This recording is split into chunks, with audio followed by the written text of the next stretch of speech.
Students हमारे साथ उत्कर्ष है। आपने उत्कर्ष का फोटो हमारे neetprep.com पे वेबसाइट पे जब आप जाते हैं वहां पे देखा होगा, यूट्यूब चैनल पे आपने इनका वीडियो देखा होगा। इनके 681 मार्क्स रहे और रैंक थी 86, ठीक है। और पहली बार में क्लियर किया बोर्ड एग्जाम देते हुए, यानी नीट 2019 इन्होंने क्लियर किया और 2019 में ही इनका बोर्ड एग्जाम था, 2019 में ही बोर्ड एग्जाम था। अभी ये सफदरजंग में है, सफदरजंग में। उत्कर्ष, ये सफदरजंग स्पेलिंग सर ये एक ही जगह यूं है। मैंने कहा मैं पूछ लेता हूं, पता चला कि उत्कर्ष नाराज हो गया क्योंकि अब यहीं पे इसकी जिंदगी बननी है। बच्चों, आप में से बहुत सारे लोगों का सपना है सफदरजंग पहुंचने का। Safdarjung is one of the best medical colleges in the country, ठीक है।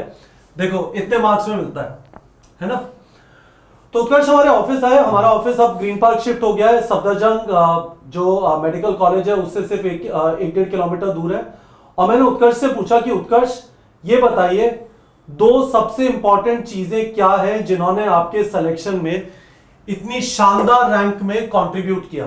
तो मैं उत्कर्ष से पूछना चाहता था, उत्कर्ष बताइए क्या दो सबसे इंपॉर्टेंट चीजें हैं जिन्होंने आपके सिलेक्शन में कंट्रीब्यूट किया। सर मेरे हिसाब से सबसे इम्पोर्टेंट तो है कंसिस्टेंसी, ठीक है। और सेकंड फैक्टर है कि हमें एक बहुत ही नैरो अप्रोच में बुक्स का सिलेक्शन करना चाहिए।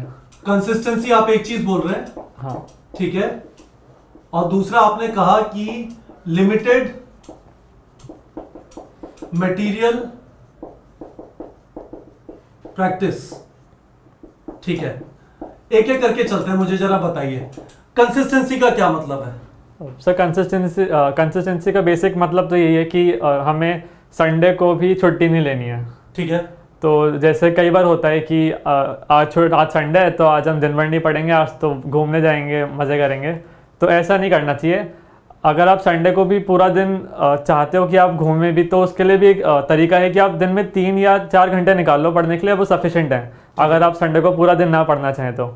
बट फिर भी एंडिंग में आते आते तो आपको संडे भी अपना पूरा डिवोट करना ही चाहिए, क्योंकि वो बाद में आपको पे करने वाला है काफ़ी अच्छे तरीके से। तो आप मेरे स्कूल से हो, सेंट जेवियर से हो जयपुर में। आपने ग्रेजुएट किया 2019 में और मैंने किया 1996 में, तो 23 साल का डिफरेंस है। तो संडे को 12th में तो संडे को भी आप 7-8 घंटे पढ़ लेते होगे। हाँ सर। तो नियम क्या रहा, 2 बजे तक आए, 2 से 4 साढ़े 4 तक, 4:30 तक खाना वाना खा लिया, हल्की फुल्की एक नैप ले ली, और 4:30 से कितने बजे सोते थे। सर जब अगर स्कूल भी जाना है तो फिर 1 बजे तक सो जाता था। 1 बजे, हाँ। और उसके बाद 1 AM, और उसके बाद 6 बजे जग जाओगे। हाँ। तो इतने टाइम में कितने घंटे पढ़ लेते थे। इतने टाइम में 5 से 6 घंटे। हाँ हाँ सर, मतलब इस टाइम के बीच में मैं और कुछ नहीं करता था कि टीवी मोबाइल या वो सब यूज़ नहीं करता था, तो बचा हुआ टाइम ज़्यादातर पढ़ाई को डिवोट करता था। तो 6 घंटे मान लो। हाँ। 5.5 घंटे, 5.5 आवर्स, वेरी गुड। और ये हर रोज। तो आप बच्चों से कह रहे हो कि 7.5 महीने बचे हैं, 7.5 महीने के अंदर करीब 225 दिन है। 225 दिन में एक भी संडे नहीं है, एक भी हैप्पी बर्थडे नहीं है, एक भी दिवाली नहीं है, एक भी न्यू ईयर नहीं है, हाँ। एक भी क्रिसमस नहीं है। हर रोज पढ़ना है, वो कंसिस्टेंसी चाहिए। हाँ, अब जैसे दिवाली पे भले ही अगर आप चाहो तो आप एक दिन की, जैसे मैंने 12th 11 में दिवाली पे फिर भी इतनी पढ़ाई नहीं की थी, बिकॉज वो एक दिन आपसे पढ़ाई भी थोड़ा बहुत पढ़े थे। हाँ, मतलब मेरा ये था क्योंकि उस दिन आपसे पढ़ाई भी नहीं होगी और आपसे दिवाली भी नहीं सेलिब्रेट हो पाएगी, तो उस दिन दिवाली होली इन पे आप ठीक है थोड़ा सा लाइटली ले सकते हो, बट बाकी जितने भी साल में संडेज हैं, सैटरडेज हैं, न्यू ईयर, विश्वकर्मा दिवस, गांधी जयंती, 15 अगस्त, हाँ। हिंदुस्तान है यहाँ पे तो छुट्टियां होती रहती है, हाँ, तो वो सब नहीं, बर्थडेज नहीं, कुछ नहीं। बच्चों आप समझ रहे हो ना, ये पहली चीज समझ लो कंसिस्टेंसी का मतलब क्या है। आप ऐसा एग्जाम दे रहे हो जो मैराथन है। ये नहीं हो सकता कि एक दिन 16 घंटे पढ़े और फिर 7 दिन बीमार हो गए, 7 दिन नहीं पढ़े।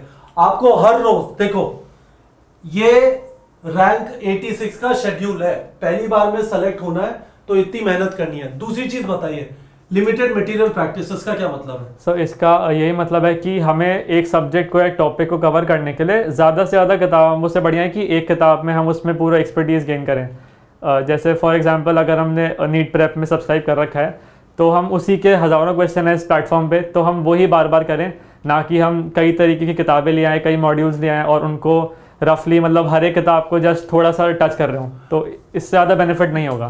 तो आप दो चीज बोल रहे हैं, एक चीज ये बोल रहे हैं ओनली वन सोर्स। हाँ, ये वन सोर्स कोई भी कोचिंग इंस्टीट्यूट का मॉड्यूल भी हो सकता है। बहुत सारे बच्चे जो वीडियो देख रहे हैं उन्होंने नीट प्रेप का कोर्स नहीं लिया, ठीक है, उनके पास अपना मटेरियल है ना, पर एक सोर्स पे रहे, मटेरियल से अपने आप को घेर ना लें। और आप दूसरी बहुत इंपॉर्टेंट चीज बोल रहे हो, practice same questions again and again, यही बोल रहे हो? हाँ। इसका क्या फायदा है, वो तो क्वेश्चन रट जाएंगे। नहीं सर, इसका यही मतलब है कि जैसे नीट प्रेप के प्लेटफॉर्म पे ही जो ऑनलाइन टेस्ट थे वो मैंने भी कई दिए थे, तो उन टेस्ट में ये था कि एक तो आप किसी अच्छे सोर्स से वो टेस्ट लें जिससे कि वो नीट के असली पैटर्न से काफ़ी मैच करें। और हमारे टेस्ट मैच करते थे पैटर्न से? हाँ सर। या थोड़े डिफिकल्ट साइड पे होते थे? मतलब थोड़े डिफिकल्ट साइड पे तो होने भी चाहिए, ऐसा थोड़ा ना कि फिर वहीं जाके मतलब छोड़ दो गई पेपर के टाइम पे, तो हाँ। थोड़े डिफिकल्ट तो होने ही चाहिए। बट और हम ये भी फ़ायदा होता है कि एक ही टाइप के क्वेश्चन अगर हम करते हैं या एक ही सोर्स से करते हैं तो फिर हमें एक क्वेश्चन हमारे सामने आए तो उसको करने के कई सारे अप्रोचेस पता पड़ता है, उनमें से बेस्ट अप्रोच फाइनली पता पड़ जाता है जो हमें उस क्वेश्चन के लिए करना चाहिए। बट अगर हम एक क्वेश्चन को सिर्फ एक बार करेंगे, वो नहीं हुआ तो उसे छोड़ देंगे और किसी और क्वेश्चन पे जंप कर लेंगे, तो वो दोनों डाउट्स बन जाएंगे और उनमें से कोई एक भी अगर एग्जाम में आ गई तो फिर बहुत दुख होता है।